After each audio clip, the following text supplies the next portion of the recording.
ધોરણ 10 ગણિત સ્વાધ્યાય 12.2 એટલે કે પૃષ્ઠફળ ઘનફળનો આપણે 7મો દાખલો જોઈએ છીએ। 60 સેમી ત્રિજ્યાવાળા અર્ધગોળક પર સ્થિત લંબવૃત્તીય શંકુની ઊંચાઈ 120 સેમી છે, ત્રિજ્યા 60 સેમી છે।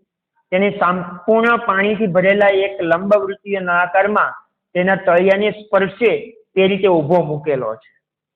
બહુ જબરદસ્ત દાખલો છે। જો નળાકારની ત્રિજ્યા કેટલી છે? 60 સેમી, ઊંચાઈ કેટલી છે? 180 સેમી, તો નળાકારમાં રહી ગયેલા પાણીનું શું શોધો? ઘનફળ શોધો। ચાલો શોધીએ। ધ્યાન રાખજો, હું સૌથી પહેલા એક નળાકાર દોરું છું, ધ્યાન રાખજો। સૌથી પહેલા એક શું દોરું છું? નળાકાર।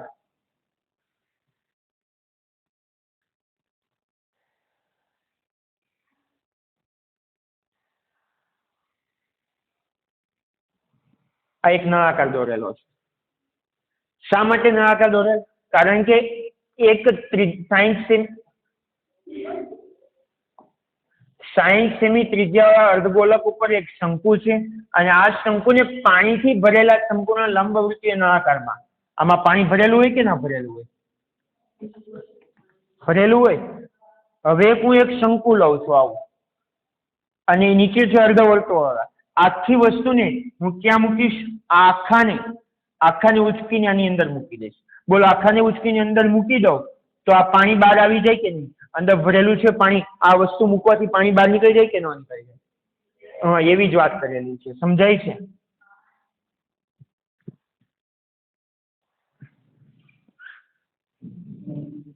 એક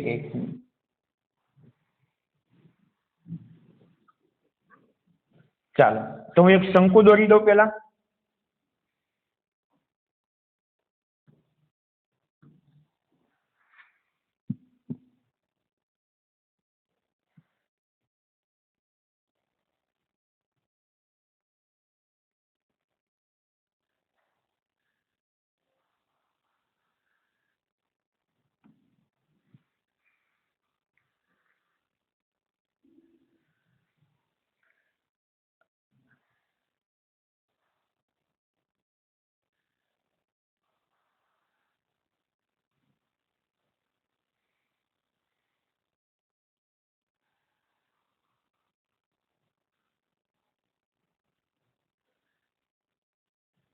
ઓકે, આ શું છે? એક શંકુ। આ શંકુની નીચે એક અર્ધગોળક પણ છે। જો 60 સેમી વાળા ત્રિજ્યા અર્ધગોળક ઉપર, એટલે નીચે એક શું છે? અર્ધગોળક।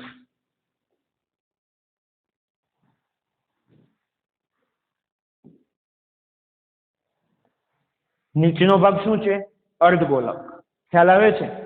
આ અર્ધગોળક છે, આ શંકુ છે, એને સંપૂર્ણ નળાકારની વચ્ચે મૂકવામાં આવે છે। એટલે આકૃતિમાં બંને બેસતું નહીં બેસે, એટલે હું આ શંકુને ફરી વાર દોરી દઉં।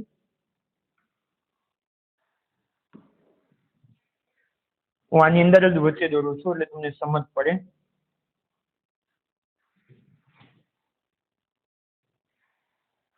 એક મિનિટ।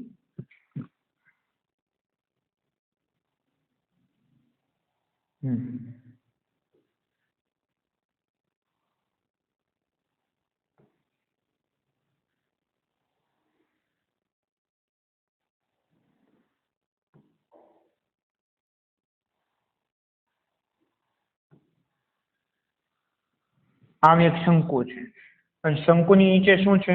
એક અર્ધગોળક છે। અર્ધગોળક હોય એટલે આમ।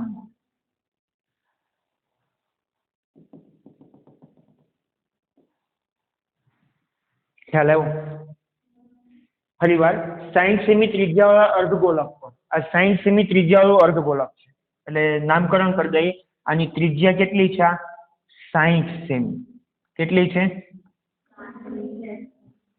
અર્ધગોળક પર સ્થિત લંબવૃત્તીય શંકુની ઊંચાઈ 120 છે। આ લંબવૃત્તીય શંકુ એટલે કે આટલી ઊંચાઈ કેટલી છે? 120 સેમી। કેટલી છે?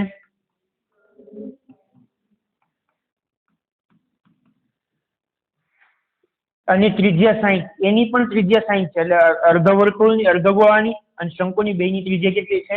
60 સેમી છે। તેને પાણીથી સંપૂર્ણ ભરેલા એક લંબચોરસીય નળાકારમાં, હમણાં મેં તમને બતાવ્યો હતો કે આ નળાકારમાં પાણી ભરેલું છે. એ પાણી ભરેલા નળાકારમાં તળિયાને સ્પર્શે, આ તળિયાને સ્પર્શી ગયું છે તે રીતે ઊભો મૂકેલો છે. જો નળાકારની ત્રિજ્યા 60 સેમી, નળાકારની ત્રિજ્યા પણ કેટલી છે? 60 સેમી. જો બધી ત્રિજ્યા સમાન જ છે, આ પણ 60 છે, આ પણ શંકુની 60, અર્ધવર્તુળની એટલે અર્ધગોળાની પણ 60, અને નીચેનું નળાકાર છે નળાકારની પણ કેટલી છે? 60. દિવાલ બિલકુલ સ્પર્શે તે રીતે જ મૂકેલું છે. અને ઊંચાઈ 180 છે. વાહ, ઊંચાઈ કેટલી છે ટોટલ? 180 સેમી.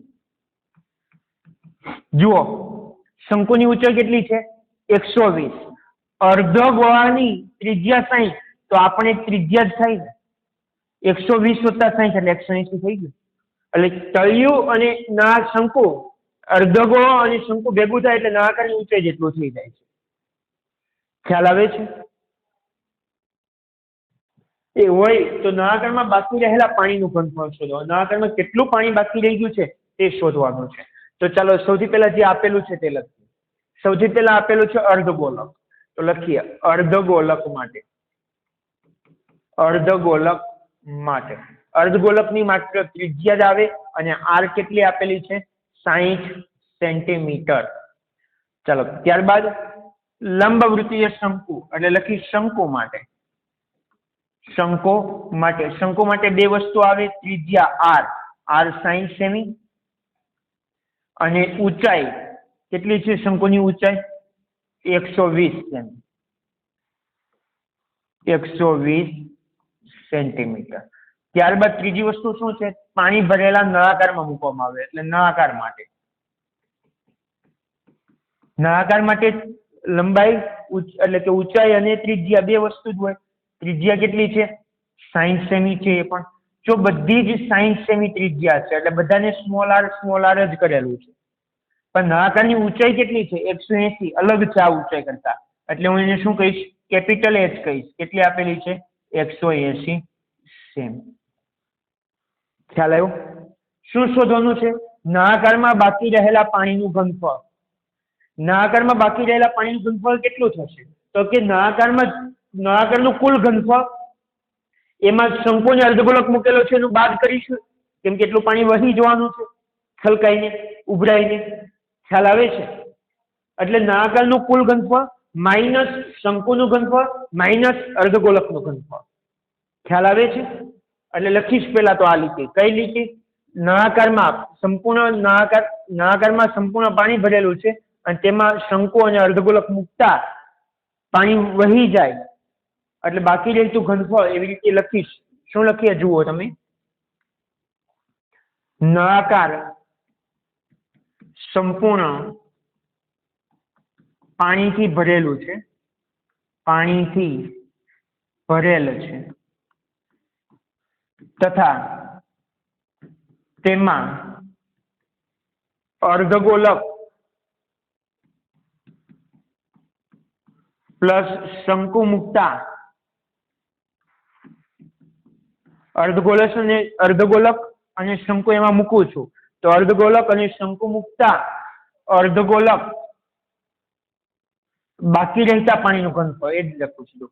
બાકી રહેતા પાણીનું ઘનફળ બોલો કેટલું થશે? હમણાં મેં તમને કીધું એમ નળાકારનું ઘનફળ, એમાંથી શું બાદ કરીશું બોલો? નળાકારના ઘનફળમાંથી અર્ધગોલકનું ઘનફળ, હજુ શું બાદ કરીશું બોલો? શંકુનું ઘનફળ. સમજાય છે?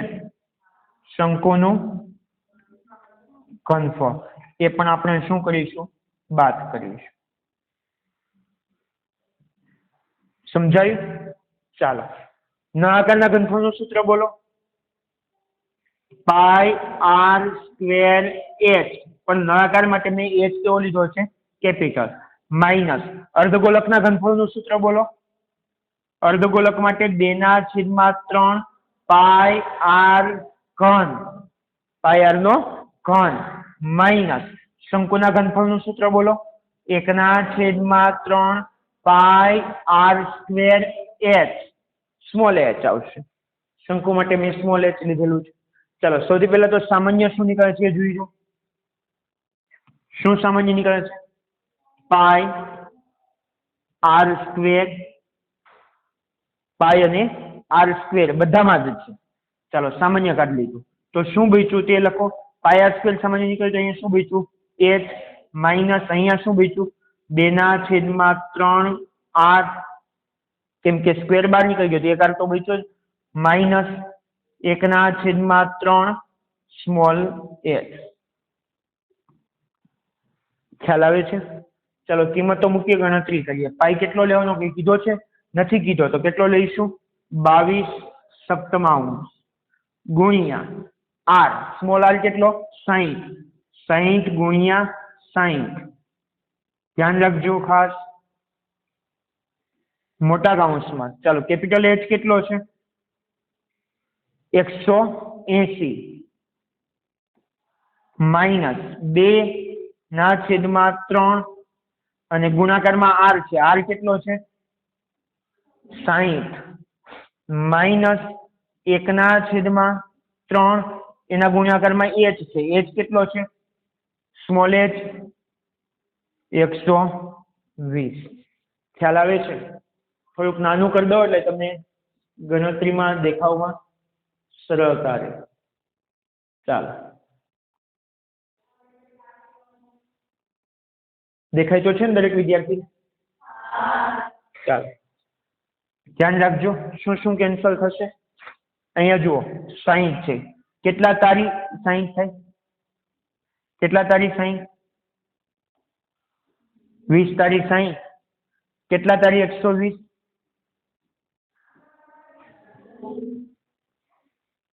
40 તારી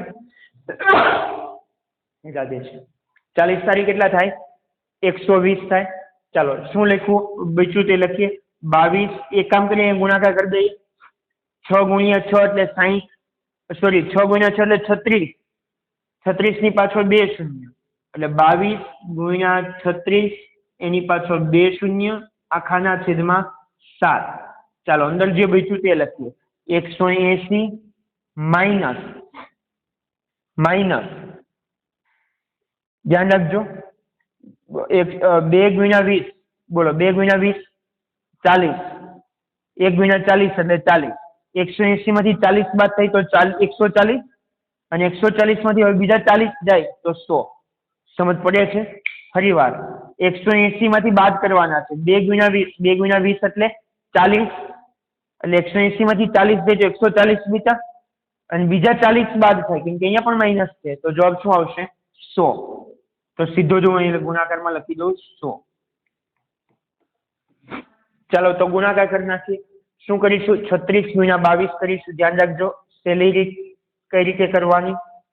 2 અંક સરખા હોય એને નીચે લખવાના હંમેશા ગુણાકારમાં. ખ્યાલ આવે છે? ચાલો 2 નો સૌથી પહેલા શૂન્ય, 6 દુની 12 વધી 1, 3 દુ 6 ને 1 7, 36 દુ 72 થાય. આમે ખબર જ છે. ચાલો એટલે 72 ફરી પાછા લખીશ અહીંયા. 0 2 2 2 7 9 અને 7. કેટલો જવાબ આવ્યો? 792. જવાબ નથી લખતો હજુ. 22 ગુણ્યા 36 નો જવાબ કેટલો આવ્યો? 792. હવે કેટલા શૂન્ય મૂકવાના જુઓ. 2 શૂન્ય અહીંયા અને 2 શૂન્ય અહીંયા. ટોટલ કેટલા શૂન્ય મૂકીશું? 4. 792 ની પાછળ 4 શૂન્ય.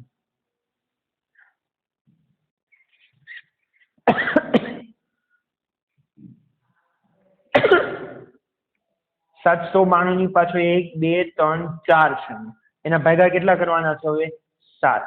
ધ્યાન રાખજો 7 એકામ 7 શેષ 0 ઉપરથી 9, 7 એકામ 7 શેષ 2 ઉપરથી 2, 7 તારીખ 21 શેષ 1 ઉપરથી 0, 7 એકામ 7 શેષ 3 ઉપરથી બીજો શૂન્ય. 7 ચોક 28 શેષ 2 ઉપરથી આ ત્રીજો શૂન્ય.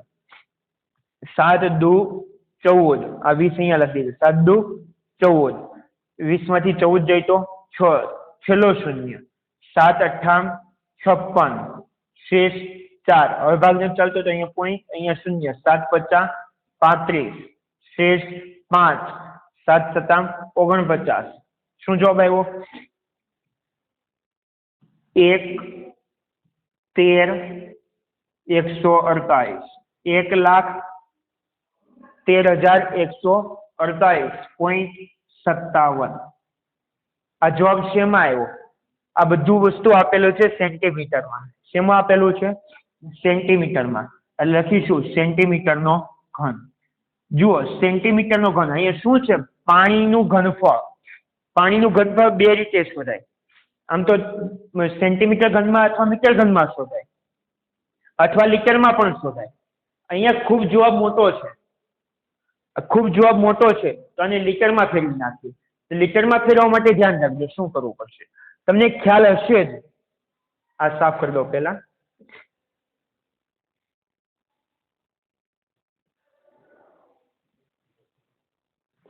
ચાલો તમને ખબર જ હશે શું કે 1 સેન્ટીમીટરનો ઘન બરાબર 1 ml થાય 1 મિલીલીટર ખ્યાલ આવે છે 1 મિલીલીટર થાય અહીંયા કેટલા સેન્ટીમીટર ઘન છે 1,13,148.57 સેન્ટીમીટર તો એટલા જ ml થશે 1 સેન્ટીમીટર બરાબર 1 મિલીલીટર થાય પણ મિલીલીટર ને લીટરમાં ફેરવવું હોય તો 1000 વડે ભાગવા પડે કેમ કે 1000 મિલીલીટર બરાબર શું થાય 1 લીટર થાય તો 1000 વડે ભાગીએ તો 3 પોઈન્ટ ડાબી બાજુ ખસે તો જવાબ શું આવશે 1 પોઈન્ટ ખસેડો 1 2 3 એટલે 113.14857 આ જવાબ શેમાં આવ્યો લીટરમાં આવ્યો શેમાં આવ્યો લીટરમાં આ સેન્ટીમીટર ઘનને મીટર ઘનમાં પણ ફેરવી શકાય જો ધ્યાન રાખજો કઈ રીતે આ સેમીનો ઘન છે ઘન એટલે 3 વખત સેમી સમજાય છે ઘન એટલે કેટલી વખત સેમી 3 વખત બોલો સેન્ટીમીટર ને મીટરમાં ફેરવવું હોય તો 100 વડે ભાગવા પડે શા માટે 100 વડે ભાગવા પડે કારણ કે 100 સેન્ટીમીટર બરાબર 1 મીટર થાય શું 100 સેન્ટીમીટર બરાબર શું થાય 1 મીટર તો 1 સેન્ટીમીટર ને મીટરમાં ફેરવવું હોય 1 વખત સેન્ટીમીટર ને મીટરમાં ફેરવવું હોય તો કેટલા વડે ભાગીશ 100 વડે ભાગીશ તો સેન્ટીમીટરનું શેમાં રૂપાંતર થઈ જશે મીટરમાં એવી રીતે બીજો પણ સેન્ટીમીટર છે એને પણ 100 વડે ભાગીશ એટલે એ પણ મીટરમાં અને ત્રીજા સેન્ટીમીટરને 100 વડે ભાગીશ એટલે એ પણ મીટરમાં એટલે જવાબ શેમાં આવશે મીટર ગુણ્યા મીટર ગુણ્યા મીટર એટલે મીટરનો ઘન તો કેટલા વડે ભાગવું પડશે ટોટલ 1 2 3 4 5 6 10 લાખ વડે 6 શૂન્ય વડે સમજાય છે તો આ જવાબમાં સેન્ટીમીટર ઘન છે 6 પોઈન્ટ ડાબી બાજુ ખસેલું ધ્યાન રાખજો 1 2 3 4 5 તો જવાબ શું આવે છે 1.13 આ પોઈન્ટ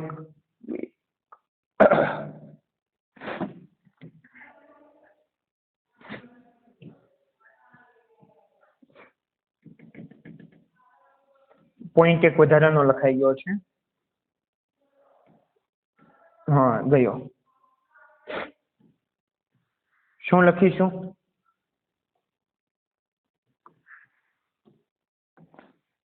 1.1314 અથવા 1.5 પણ કહી શકાય મીટરનો ઘન આ તમારો શું છે કોઈ પણ એકમમાં તમને આપેલો હશે સેન્ટીમીટરમાં પણ આપેલો હોય લીટરમાં પણ આપેલો હોય અને મીટર ઘનમાં પણ આપેલો હોય ખ્યાલ આવ્યો ફાઇનલ જવાબ લખીશું શું આમ બાકી રહેલ